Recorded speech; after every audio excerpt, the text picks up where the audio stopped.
The best of white bread, the best of wheat bread. We put them all together in Autumn Grain, the bread the whole family will love. Autumn Grain from Tasty. Are you doing what you can to help your children enjoy reading? Do you read to your children? Do you talk and listen to them? Do you arouse their curiosity with new experiences? Have you checked out the library lately? Have you read a book lately? A message from the Parents and Reading Committee of the Minnesota Reading Association and the International Reading Association. WCCO Television, Minneapolis, St. Paul.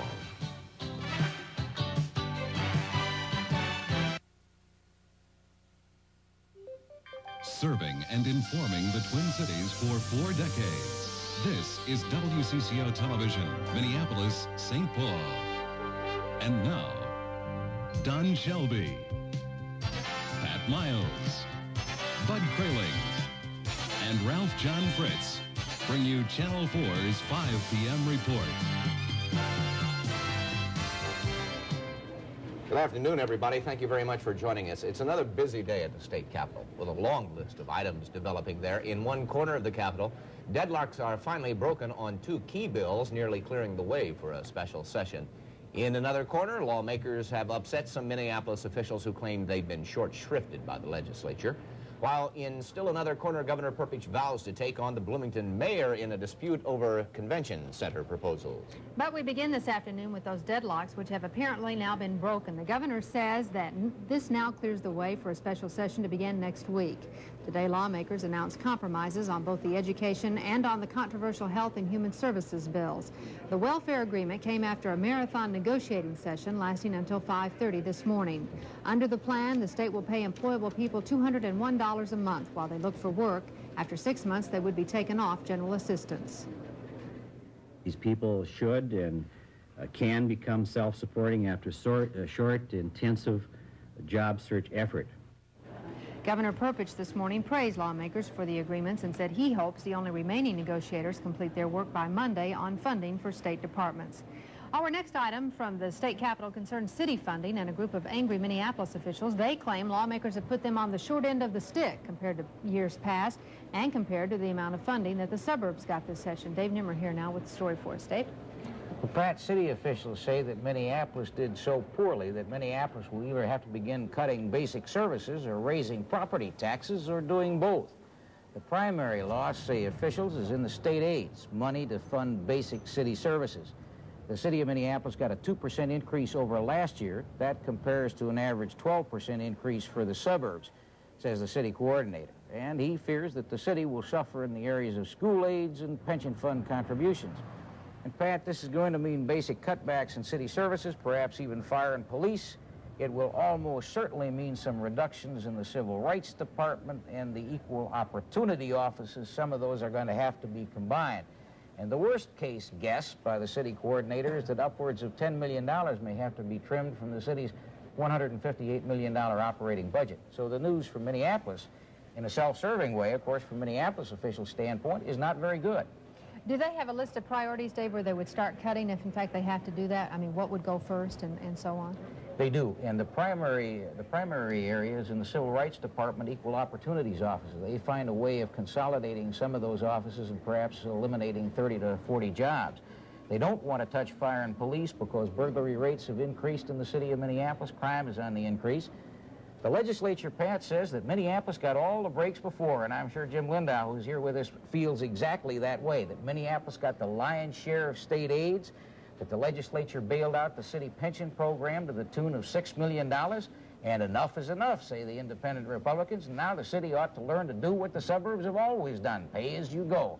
And if that means make the folks pay to collect garbage, then do it. In the city of Minneapolis, the city pays. All right, Dave, thank you very much. Don? Well, if you believe the politics are set aside in the final days of a session like this next story belies that notion. At the Capitol, this final story concerns the sparring between Governor Perpich and Bloomington city officials over the proposed convention center. Though Minneapolis and Bloomington have been rivals in the site selection process, neither side has impressed the legislature with their proposals very much. And at his morning news conference, Governor Perpich put the blame on the mayor of Bloomington, saying that Governor Perpich will make life uncomfortable for Jim Lindow.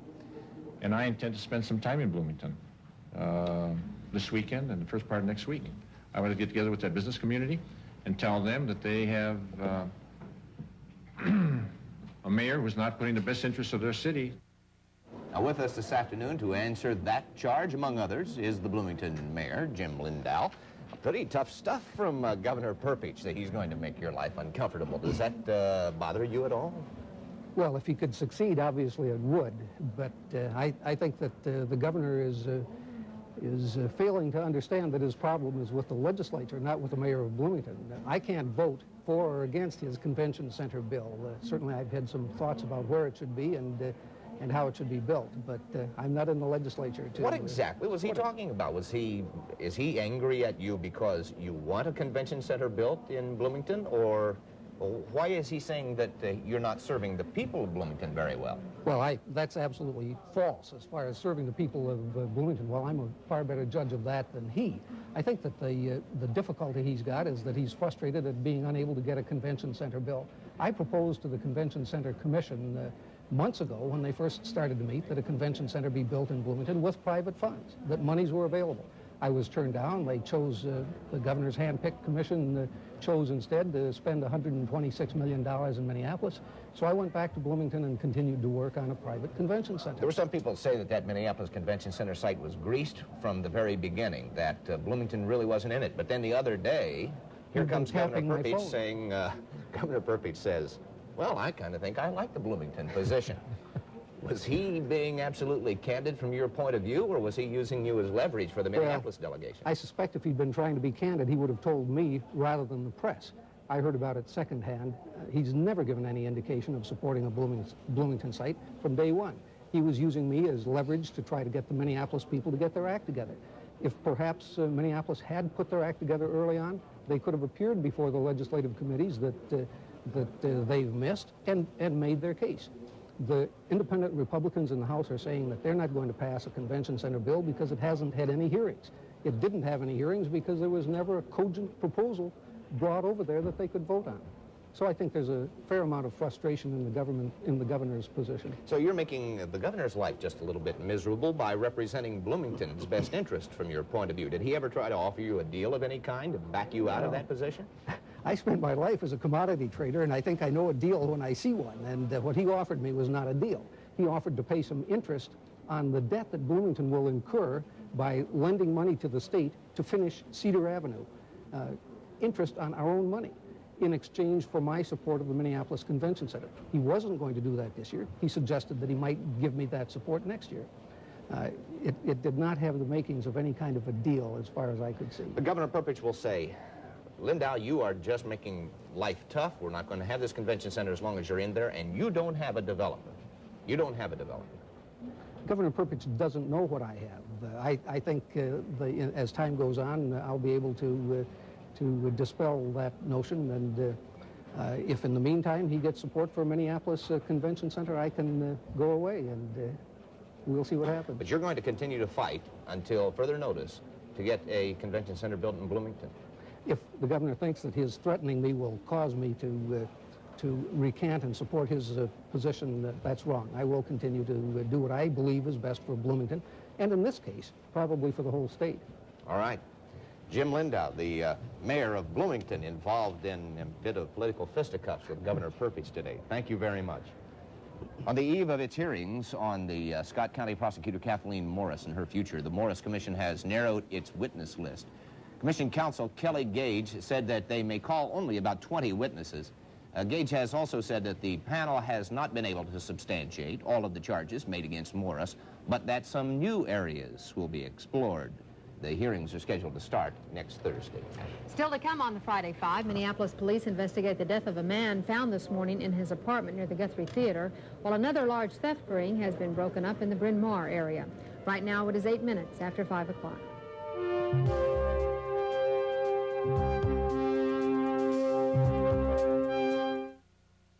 Gentlemen, you're in the CDC showroom, the best place to shop for top quality men's clothing at incredibly low prices. You'll find a huge selection in your favorite brand tagged with surprising discounts. Wool blend suits, $99.90. Fashion Park, Sussex Eagle, Worsted Tex, Hardy Amy, and other suits in pure wool and wool blends, $129.90 to $199.90. Wool blend blazers and pure silk or cashmere blend sport coats, $79.90. Pure wool flannel slacks, $29.90. All first quality, all at great savings at the Clothing Distribution Center.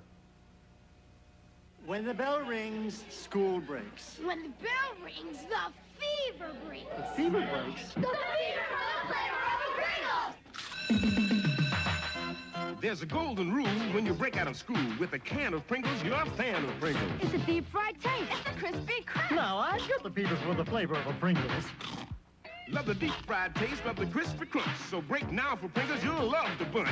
You'll get the fever for the flavor of a Pringles. Wait till you taste Pringles now. If your color prints look this bad, try Pro-X. They catch and fix color problems because they check every picture twice. Pro-X 1 hour photo. Sail a paper airplane inside this new Mercedes, and you could win it. Twins game, Metrodome tomorrow night. Proceeds go to the National Kidney Foundation. Mercedes donated by Sears Imported Autos. A 77-year-old Minneapolis man this morning was found dead, tied up in his apartment. Cedric Williams had lived alone in a two-bedroom apartment at Summit and Bryant. It was in one of the bedrooms that his body was found. There was no sign of a gunshot wound, and an autopsy is now underway. Police say foul play is a possibility, but that there is no apparent connection to the beating death of a 68-year-old man in a Minneapolis high-rise earlier this week. And in Golden Valley, officials are investigating the death of a man whose body was pulled from Bassett Creek this morning. He'd been missing from work since lunchtime yesterday. His name has not yet been released, but he is described as a white male in his mid-20s. In Winona this afternoon, police and state crime officials are looking for a suspect in the apparent stabbing death of a 40-year-old woman. A neighbor found Ada Sennenfelder yesterday. She was on her bed in her home with wounds thought to be from a kitchen knife, which was also found nearby. Minneapolis police have broken up what they call a large theft ring in the Bryn Mawr area. Just after 9 last night, police seized thousands of dollars in electronic equipment, weapons, and drugs.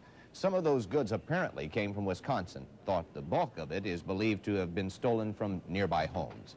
The area was hit by a rash of burglaries late last year. The big question in Brazil this afternoon is the body that was dug up yesterday, that of Josef Mengele, or was it Wolfgang Gerhardt? Forensic experts from all over the world hope to know the answer within 2 weeks as they perform tests on the skeletal remains retrieved yesterday from a small cemetery. Officials are now trying to track down Mengele's dental records. Among those questioning whether Mengele is really dead is former New York Congresswoman Elizabeth Holtzman. Now a Brooklyn district attorney, she has actively pursued Nazi war criminals. Holtzman spoke earlier today via satellite from New York with WCCO's Debbie Ely. She said the reports of Mengele's death come at a coincidental time. The United States, West Germany, and Israel just agreed to undertake a joint investigation, probably the most intensive manhunt ever for Mengele. And yet, at this point, it's clear that such a report could have nothing except an effort to be, could have no result except to stop that manhunt. Mengele is the most notorious of the Nazi war criminals, thought up until now to still be alive. But as Holtzman says, there are many others, including some in the U.S. Somebody estimated as many as 10,000 came here. There are more than 25 government actions now pending in the courts to expel Nazi murderers from the United States, and probably more than 300 cases under investigation. And Holtzman added that investigators get many of their leads on war criminals from the public.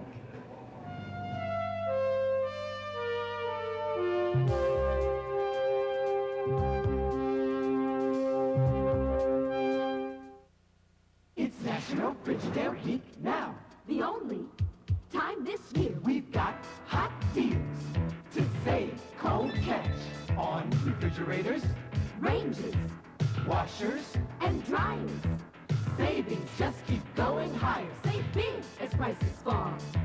Save on them all during National Frigidaire Week now. You can really clean up. Available at Warner's Stellian, 1711 North Snelling, St. Paul.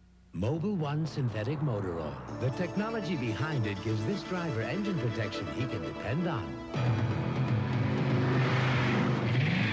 And this driver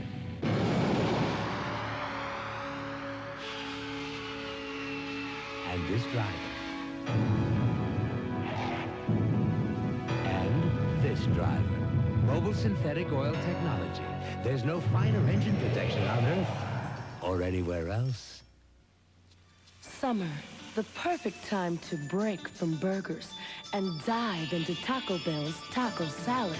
Summer! Now's the time for something light. Summer! Cool and crisp and oh so bright. Summer! A taco salad's made for you. So fresh, so cool, refreshing too. Taco Bell. Taco salad. It's just made for summer. Where there's Cadillac, there's action. Cadillac, the Cadillac of sales events. Don't miss this event, Cadillaction, a factory-authorized sales contest. 85 Sevilles at 82 prices. Cadillaction deals on the last of the full-sized Eldorados.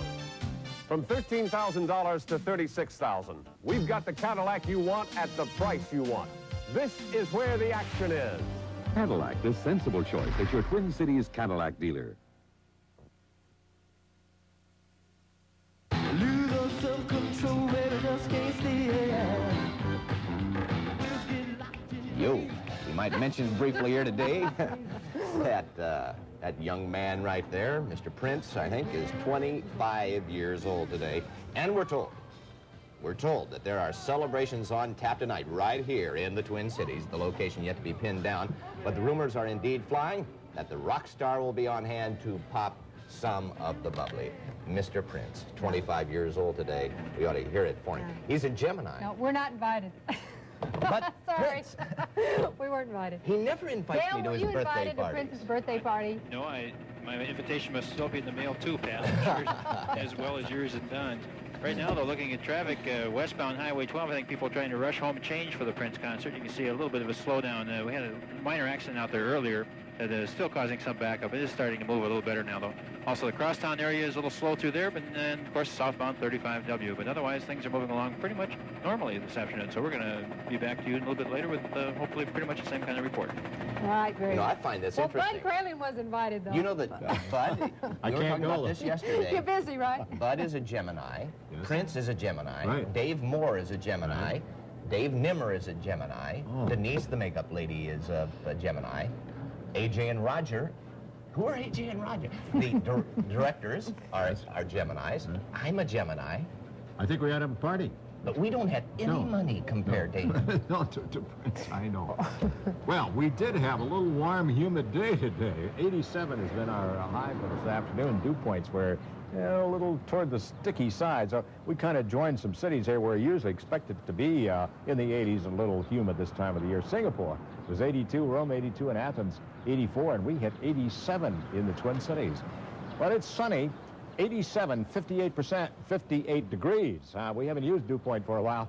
58 degrees is our dew point. Humidity at 38%. The wind is from the west at 18, gusting to 25, and pressure reading is 2980. Pressure falling. So the dew point is at 58 degrees, temperature 87, and it's sunny in the metro area. And we have a severe thunderstorm watch just issued by the National Weather Service. Includes parts of eastern South Dakota, southern Minnesota, and northern Iowa. In Minnesota, it would include the cities of Worthington, Redwood Falls, Mankato, and Rochester. It does not include the metro area, but it's part of southern Minnesota.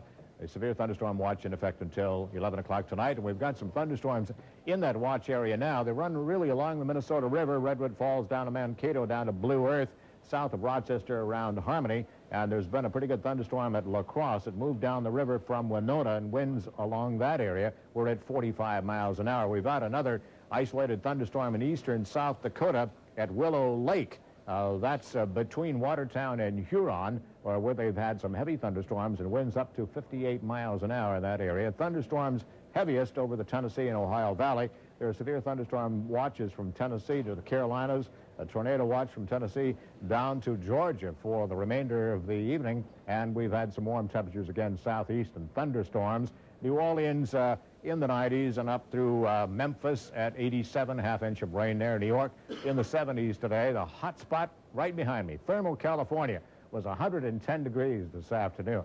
How's our forecast look for tonight? Variable cloudiness We just have a slight chance of isolated showers, 64 degrees tonight, westerly winds. And for the weekend, Saturday, it's partly sunny, humid, slight chance of showers. We'll go to 90 for tomorrow. And Sunday, cool it off, partly sunny, chance of morning showers around 78. So there's a severe thunderstorm watch for southern Minnesota. Does not include the Twin Cities. All right, we're glad to hear that. Thank you, Bud. The mayor of Rush City is facing charges of wrongdoing as the investigation against him moves ahead. We'll have the story next as the Friday Five continues. Right now it is 19 minutes after 5 o'clock.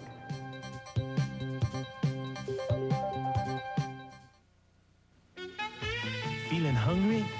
Just sit tight. We're not gonna mother you, not tonight. We're gonna grandmother you like only Perkins can do. We're gonna spank you, Jake, and we'll do Gary and Jerry. We're gonna chimney and Jimmy, and sweet and sour and Sue. Yeah, we're gonna grandmother you like only Perkins can do. We're gonna grandmother you. Come on, baby, let's Scott tissue roll. So many sheets, it'll thrill your soul. Come on, baby, let that paper roll. Roll on and on. When a roll of the other leading brand quits, Scott Tissue keeps rolling to 1,000 sheets, so it lasts longer. Roll on. Scott Tissue 4-pack and 1 roll. They go a long way to give you more for your money. Roll on and on. I like this one. The flavor's better on this one. Joe Carpfinger just picked Blatz over his regular beer, Miller. That's what I drink normally. To tell you the truth, I always thought Blatz was like a bargain brand beer. I never thought that it would taste as good as it did. I'd say Blatz is a very good quality beer. What does that mean to you? If Blatz keeps the price low and the flavor as high as it is, I'll keep drinking it. Taste test Blatz yourself. Compare the quality, compare the price. And if you're a light beer drinker, try Blatz Light. Right now, it's Bachman's 100th anniversary sale with sizable savings like these in our garden and landscaping centers. Selected trees, shrubs, and evergreens are anniversary sale priced at $3.99 to $14.99. They're all Minnesota grown for our climate. Finish your planting the professional way with mini diamond lawn edging by Valley View. This durable polyethylene is easy to install. 20 feet of edging is just $7.99. The sale ends June 16th and supplies are limited, so come in and save during Bachman's anniversary sale. An investigation into possible DWI and theft charges against the mayor of Rush City and some of the town's residents moved ahead today. Mike Walsher has just returned to our St. Paul newsroom with details on that story. He has them now. Mike? That's right, Pat. Perhaps you recall there have been a whole series of incidents really over the past 4 or 5 months involving the mayor of Rush City, Jim Ertz. The latest one occurred early Tuesday morning as Mr. Ertz was a passenger in a car driving along a county road, a car that went into a ditch near County Road 3, and the driver of the car, Carl Knutson, a friend of the mayor's, was arrested for driving while under the influence. He was jailed. The county attorney in Chisago County, Jim Reuter, told me today that he wants to know more about Mayor Ertz's involvement. Perhaps you'll recall earlier that this man, the former police chief in Rush City, Gary Klupp, had a run-in with the mayor. He says the mayor didn't want him to enforce DWI laws because, according to former Chief Klupp, the mayor was afraid his friends might be arrested for DWI, and Klupp later had quite a run-in, much publicized with the city council there, and Klupp himself was fired. Back to the earlier incident, though, the county attorney would like to know more about the mayor's involvement, why he was in that car, whether there are any charges against him. Also, there's an investigation ongoing about the theft of a tractor from some nearby property. Apparently, these men who put the car in the ditch wanted to get the tractor to take the car out. Well, it didn't work at 2 o'clock in the morning after having had some drinks, and now there's an investigation as to whether there should be charges filed in regard to that as well. Might they have an answer about that, Mike? Well, good question, Pat. We're hoping to have, our county attorney Reuter is hoping to have a report back next week, and also to have some further information about the earlier Klupp matter probably in the next couple of weeks. All right, Mike, thanks so much. Don? One of the great sports that gets far too little coverage except once every 4 years is track and field, and especially when performed by high school students, both men and women. There's so much going on. Beautiful, beautiful sport, and it's something to watch because it's like watching a 7 or 8 ring circus. That's interesting because it just so happens the high school state tournament opened today in Minnesota. It did? Yeah, you didn't know that, did you? It's the largest of all the high school tournaments in the state, the track and field meet. The event combines both classes for girls and boys, about 1,000 athletes in all. And several finals were decided today, the first of 2 days of competition. Julie Eisenschenk of Cold Spring Macquarie made a clutch throw on her third and final attempt here to win the AA girls discus. After 2 disappointing tosses, Eisenschenk winged a 132-foot 11-inch effort to win. Senior is also the favorite to win tomorrow's shot put. The state AA record was broken in the boys' 3,200-meter run. Jeff Taylor, a senior from Moundsville, held off the challenge of Cloquet's John Wadney, the state cross-country champion. Taylor's time of 9 minutes, 7.4 seconds beat the old mark of 9:08.7 set by Lindsey Brown of Stillwater. Great effort considering today's heat. We'll have more highlights at 6 from the AA. Single A competition is just getting underway. St. Bernard's won the state girls Class A softball title in St. Cloud this afternoon with a 5-0 shutout of Glencoe. Glencoe is the Cinderella team of this event. Their regular season record only 8-8. But the Eagles were simply overwhelmed by St. Bernard's today. The Bulldogs scored the only run they really needed here when Shannon Blair was off target on her throw to first, allowing Peggy Kegley to score. But the real story of this game was St. Bernard's pitcher Carrie Sheeta. What did she do? Well, take a look for yourself. Sheeta was throwing smoke today. She fanned 12 of the 21 hitters she faced while allowing just 2 hits. Carrie pitched all 3 of St. Bernard's tournament games, going the distance in each, allowing a total of just 7 hits in 3 games and 37 strikeouts. St. Bernard's wins the Girls State Class A softball title 5-0 over Glencoe. The Bulldogs outscored opponents 231-39 this season while compiling a 23-4 record. And both John McEnroe and Jimmy Connors were ousted from the French Open today. Mark Rosen will have the details from the Metrodome in a few minutes. I'm on my way over to Prince's party. Are you dressed that way? You have a purple kind of tie? Yeah. You really do? It works. I figured. I've got to get going, though. Okay, to hear that from Prince, Tom Henneman. I'll be the guy behind you. Pat. Okay. You're his bodyguard, right? Yes. Among the items making headlines this afternoon, a federal court in Pennsylvania has blocked the restart of the undamaged Unit 1 reactor at the 3 Mile Island nuclear power plant. The plant had already started gearing up for operations. Minneapolis Children's Theater founder John Clark Donahue may soon begin working as a director and planner with the Mixed Blood Theater Company. He is serving a 1-year sentence for child sex abuse, and work release details are under negotiation. Also, 2 Lakeville police officers have been cleared of any wrongdoing in the fatal shooting at a trailer park last month. Officers David Bellows and Scott Johnson shot Jack McNamara when he pulled what appeared to be a gun. It turned out to be only a toy. The Friday Five will continue in just a moment. Right now, 26 minutes after the hour.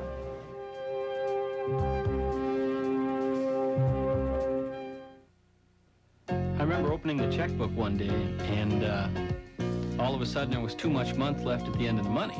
And Norwest Bank seemed to take a little more time getting to know you and giving you credit for what you had that was qualitative. I got a great little story about a great little airplane. Found this little guy down in a field in Iowa. Wanted him real bad. So I talked to my Norwest personal banker. Norwest is banking. She put the deal together real fast and real easy. Couldn't have done it without her. Step into outdoor living with swinging patio doors on sale now at Menards, like this Stanley steel patio door with elegant sand-etched glass. It swings open to give you the easy operation, tight seal, and security of a hinged door. This Crestline door offers 3/4-inch tempered insulating glass, framed in select natural wood, on sale now for just $288. Open your home to summer and save with swinging patio doors, on sale now at Menards. Save big money at Menards. Where I work, things are pretty hectic, so I rely on my radio to get me through. With all the noise and clutter, I need a station with a quiet, relaxing mood. So I listen to Whale, W-A-Y-L, at FM 94. No other station has less chatter and more soothing music than Whale. They call Whale the place to relax, and I agree. Maybe you could improve the mood where you work by turning to FM 94, W-A-Y-L, the place to relax. It's National Frigidaire Week. Save big. Save now. Available at Warner's Deli and 1711 North Snelling, St. Paul. One final check now with Dale Dobish on the traffic situation on a Friday afternoon. Dale? All right, Pat. Right now, looking at the 94 bridge across the Mississippi River, kind of the university area. You can see traffic moving along quite well. Actually, a little slowdown here as you get in towards the Commons area. Well, you can pan up here and take a look, but things are moving along pretty well all over the metropolitan area, Pat, with some minor problems in our normal trouble spots. So I guess for a beautiful Friday afternoon, we're going to say everybody join us again Monday. Drive real carefully over the weekend. Fasten those seatbelts. Drive 55, and remember, no drinking and driving. We'll see you Monday. All right, Dale. Okay, Dale. Way to go. That's a lovely What day. a nice day, huh? Oh, it's magnificent. I wish to pay homage to our weather people again. Fairborn said it would be cloudy. Fairborn said it would be cloudy in the morning, sunny in the afternoon, with a high of 85. And that Boom. Right on the money. Also hit that, too. He has a record now. I think he's on a streak. The Twins in reverse. I think he has 4 straight 100% days. You know, of course, that the top story all day has been that there is no top story from the state capitol. That is, no special session in sight yet from St. Paul. Operating funds are drying up for some of the state agencies. Pat Kessler will elaborate at 6. Minneapolis police are investigating the death of a man found in the Guthrie Theater area this morning. Ellen Cox will report some suspicious circumstances there. Mark Watts with the story of a continuing Minneapolis police sting that has busted up a gang of thieves. And Mark will report a rather unusual twist to that story. That's at 6. Oh, here's Dan Rather. Good evening. This is the CBS Evening News. Dan Rather reporting. More questions, not answers, were presented today in the mystery surrounding those human remains found in Brazil. Questions whether they are the remains of Nazi war criminal Joseph Mengele.